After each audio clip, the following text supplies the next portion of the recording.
2022년 사순절 특별 새벽기도회 4월 13일 수요일 예배를 인도할 오클라호마 틀사 한인연합 감리교회 손태원 목사입니다.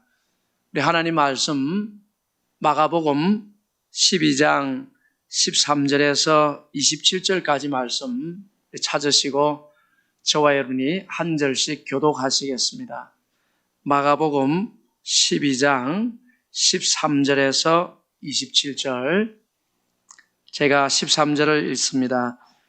그들이 예수의 말씀을 책잡으려 하여 바리새인과 헤롯 땅 중에서 사람을 보내매 와서 이르되 선생님이여 우리가 아노니 당신은 참되시고 아무도 끓이는 일이 없으시니 이는 사람을 외모로 보지 않고 오직 진리로서 하나님의 도를 가르치심이니이다.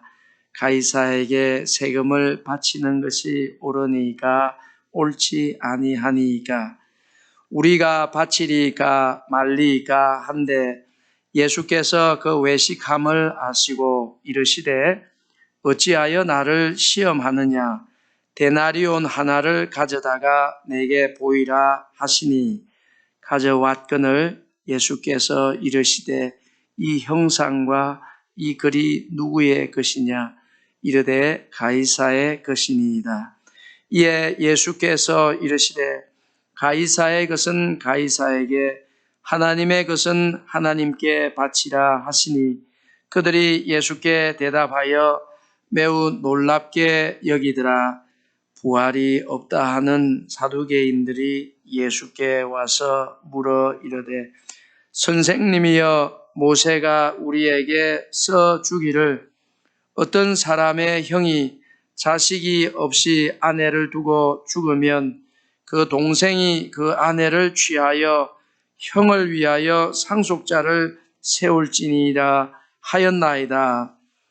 7형제가 있었는데 마시가 아내를 취하였다가 상속자가 없이 죽고 둘째도 그 여자를 취하였다가 상속자가 없이 죽고 셋째도 그렇게 하여 7이 다 상속자가 없었고 최후의 여자도 죽었나이다. 7사람이 다 그를 아내로 취하였으니 부활 때 곧 그들이 살아날 때에 그 중에 누구의 아내가 되리까? 예수께서 이르시되 너희가 성경도 하나님의 능력도 알지 못함으로 오해함이 아니냐.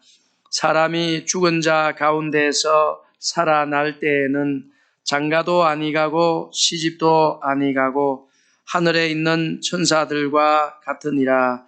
죽은 자가 살아난다는 것을 말할진대 너희가 모세의 책 중 가시나무 뜰기에 관한 글에 하나님께서 모세에게 이르시되 나는 아브라함의 하나님이요 이삭의 하나님이요 야곱의 하나님이로라 하신 말씀을 읽어보지 못하였느냐. 함께 읽겠습니다. 하나님은 죽은 자의 하나님이 아니요 산 자의 하나님이시라. 너희가 크게 오해하였도다 하시니라. 아멘. 저는 오늘 아침에 완전한 대답을 주시는 예수님이라는 제목으로 하나님 말씀 전하겠습니다. 예수님은 십자가에 못 박히시는 그 마지막 한 주간을 성전에서 많은 사람들을 가르치는데 시간을 보내셨습니다. 앞부분에 보면 예수님께서 이 성전 지도자들을 향해서 포도원의 비유로 그들의 부패한 하나님께 불순종하는 그런 모습을 지적하셨습니다. 그런데 그 말씀을 듣고 이들은 회개한 것이 아니고 오히려 화가 났습니다. 그래서 오늘 말씀에 보면 바리새인들과 헤롯 당원들이 예수님의 말씀을 책잡으려고 사람을 보냈습니다.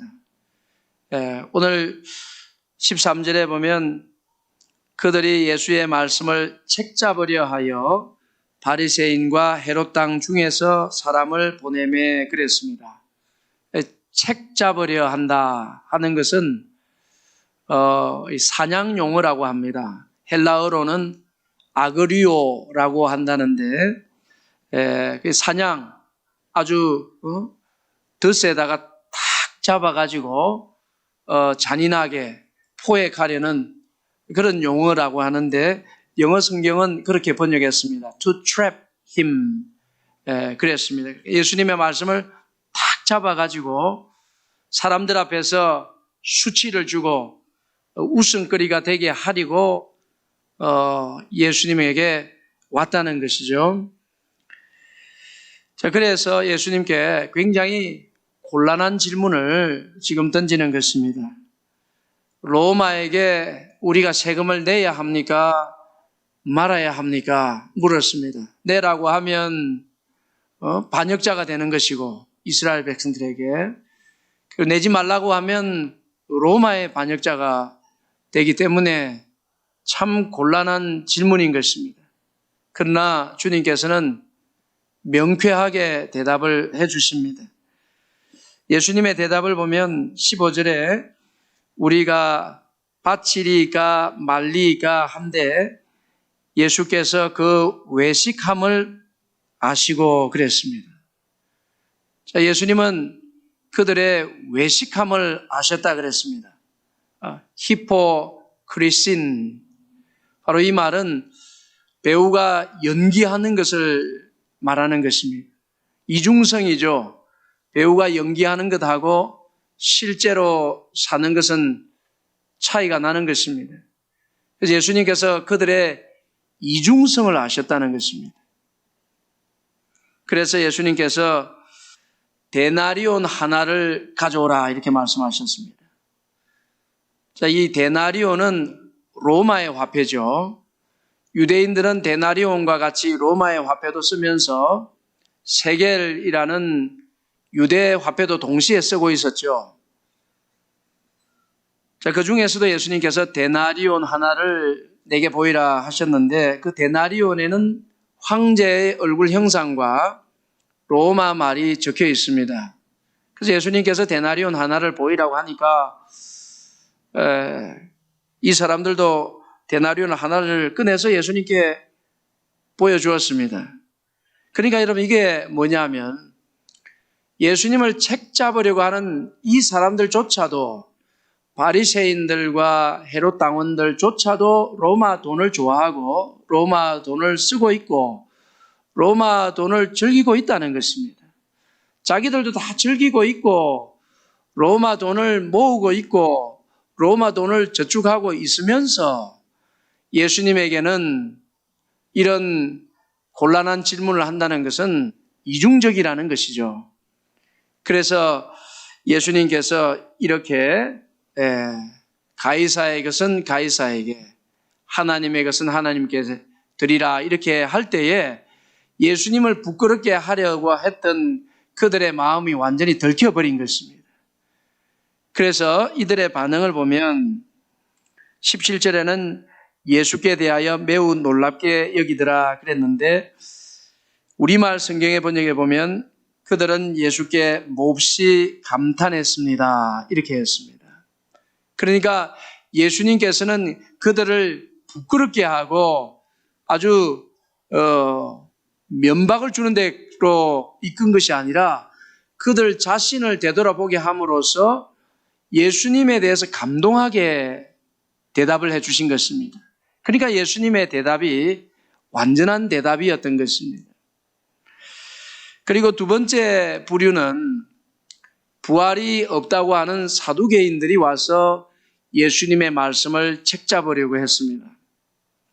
우리가 잘 아는 것처럼 이 사두개인들은 부활에 대해서 굉장히 곤란한 질문을 자기들도 해결할 수 없는 그런 질문을 가지고 와서 묻습니다. 칠형제가 있었는데 그 맏이 그냥 결혼하자마자 죽어버렸습니다. 자식이 없이. 그래서 그 맏 형의 아내가 둘째 동생과 결혼을 했는데 둘째 동생도 아들이 없이 죽고 셋째도 넷째도 그런 식으로 일곱째도 죽었습니다. 그렇다면 부활 시에 이 사람은 누구의 아내가 되겠습니까? 그러니까 부활이 있다면 이 얼마나 혼란하고 곤란한 지경에 있겠습니까? 라고 물은 것입니다. 그러나 예수님은 명쾌하게 또 대답을 해주셨습니다. 24절에 보면 예수께서 이르시되 너희가 성경도 하나님의 능력도 알지 못함으로 오해함이 아니냐 하셨습니다. 사두개인들에게 당신들은 하나님의 능력도 모르고 나아가서 성경도 모르고 있습니다. 이렇게 대답하신 것인데요. 부활한 이후의 삶이 우리를 혼란하게 하고 헷갈리게 한다면 그게 무슨 하나님이겠습니까? 하나님이 그렇게 능력 없으신 하나님이 아닌 것이죠. 하나님은 전능하신 하나님이십니다. 우리가 지금 누리고 있는 결혼생활, 가정생활 너무나 아름답고 행복한 것입니다. 그러나 부활한 이후에는 현재의 결혼과 가정생활의 행복함을 뛰어넘는 장가도 가지 아니하고 시집도 가지 아니하고 너희가 천사와 같이 될 것이다 하는 현재의 체계보다 훨씬 뛰어난 새로운 체계를 주셔서 부활의 삶이 행복하게 하시는 전능하신 하나님이라는 사실을 말씀해 주셨습니다. 그리고 그들에게 너희는 성경도 모른다고 말씀하셨습니다. 모세가 가시떨기 나무에서 하나님을 만났는데 그 당황한 모세에게 하나님은 당신을 이렇게 소개하셨습니다. 나는 아브라함의 하나님, 이삭의 하나님, 야곱의 하나님이다. 이렇게 소개하셨습니다. 그러니까 나는 아브라함의 하나님이었다. 이삭의 하나님이었다. 야곱의 하나님이었다. 이렇게 소개하시지 않고 영어 성경에 보면 I am the God of Abraham and the God of Isaac and the God of Jacob. I am 이라고 하셨습니다. 나는 아브라함의 하나님이다. 나는 이삭의 하나님이다.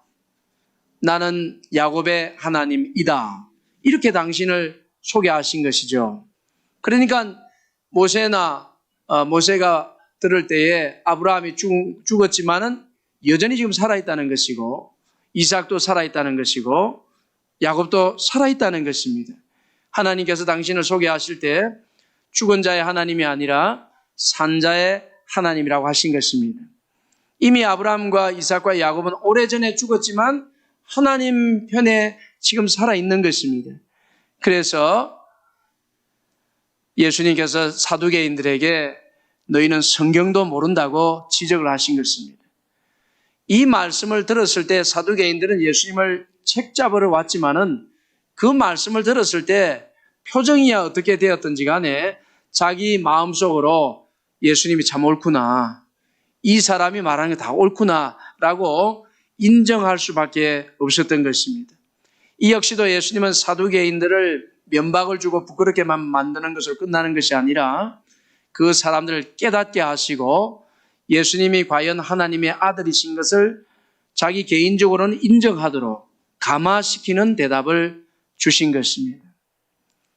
여러분, 예수님의 말씀은 항상 우리의 유익을 위해서 주시는 줄 믿습니다. 우리가 예수님의 말씀을 들으면 전부 다 복이 되고 우리 권세가 되는 것입니다. 그래서 우리가 하나님의 말씀을 들을 때마다 그것은 그 말씀을 듣고 감사하며 하나님을 찬송하든지 아니면 때로는 가슴을 치며 회개하든지 둘 중에 하나인 것입니다. 주님의 말씀을 책잡을 것은 아무것도 없는 것입니다. 여러분, 오늘 하루도 우리가 주님의 말씀을 듣고 하나님 감사합니다, 하나님 찬송하고 때로는 나의 잘못을 고백하면서 가슴을 치면서 회개할 때에 그 말씀이 여러분들에게 권세가 될 줄 믿습니다. 그 말씀이 여러분들에게 복이 될 줄로 믿습니다. 하나님의 말씀으로 오늘 하루 승리하는 복된 하루가 되기를 주님의 이름으로 축원합니다. 기도하겠습니다. 거룩하신 하나님, 이 아침에도 생명의 말씀 주님의 진리의 말씀을 우리에게 들려주신 것을 감사합니다. 예수님의 말씀은 아무리 책 잡으려고 해도 진리의 말씀만, 생명의 말씀만, 우리 영혼을 살리는 말씀만 나오는 줄 믿습니다. 주의 말씀을 듣고 찬송하고 하나님을 높이고 구원의 진리를 세상에 드러내고 자랑하는 저희들이 되게 하여 주시옵소서. 이 한날도 성도들의 삶에 하나님의 놀라우신 은혜와 복으로 채워 주시옵소서. 예수님 귀하신 이름으로 기도하옵나이다. 아멘.